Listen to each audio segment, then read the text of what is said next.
Hey guys, welcome to week 3 of 52 and hashtag Realtor Life. And today I have Erin, who is a highly sought after, extremely incredible and talented photographer and much, much more. But I wanted to have him on today because he is one of our team photographers for our group. And he gave me some really great knowledge on lighting. I had a client that had the warm tones, the stone finishes, the heavier finished house. And when we left, it was kind of dark and I said, change your light bulbs to the brighter light bulbs. So then I got on the phone with him and he told me the following. Go. So lighting is really key, and a lot of times folks don't consider the color of lighting, the brightness of lighting, and the characteristics of lighting. And so keeping it simple, you want to make sure the one first rule in lighting you never break is never mix your lighting colors.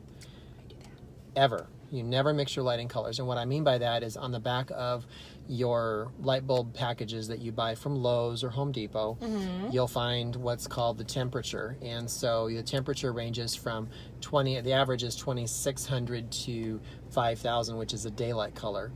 And you'll see those beautiful white light bulbs or blue bulb. They have a blue tint. That's your daylight colored bulbs.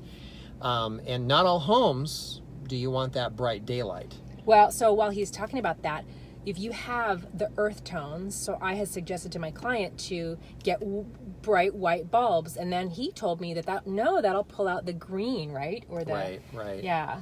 And in some, I personally had a house where we did that when I was a lot younger and didn't know, and for whatever reason we painted our walls beige. I think everybody did. Right. Yeah. And when we had daylight bulbs, because I like the daylight color, and we weren't happy with our paint. It was turning green. It was turning this ugly, almost like a puke colored green. Puke is and good. Puke's a good color, guys, right? No. So we learned a lesson there where you have to have the right color of light to accentuate your paint colors and your interior fabrics of your house. So like if you're doing the grays right now, everybody's doing gray, right? You guys are seeing gray everywhere you go, or bray. Mm-hmm. Yes, and especially and one of the things is Edison lamps are very popular.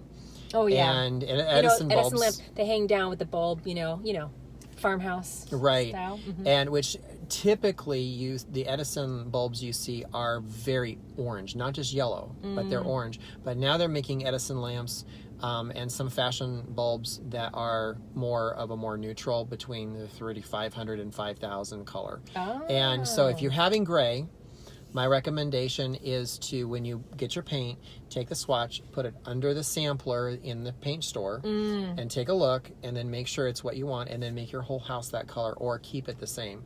But you never want to mix your colors. You can go with orange in a gray house. I don't recommend it, but the thing is you never want to have oranges and blues and all of that fun stuff in the house, because especially when you go to merchandise for your home for sale, you're going to have all kinds of funny colors that you're not going to be able to account for. And you guys, I see this every day. I live in a house and I have been doing real estate for 12 years. It never came across my desk, and now I'm like, oh, now I see it so clearly.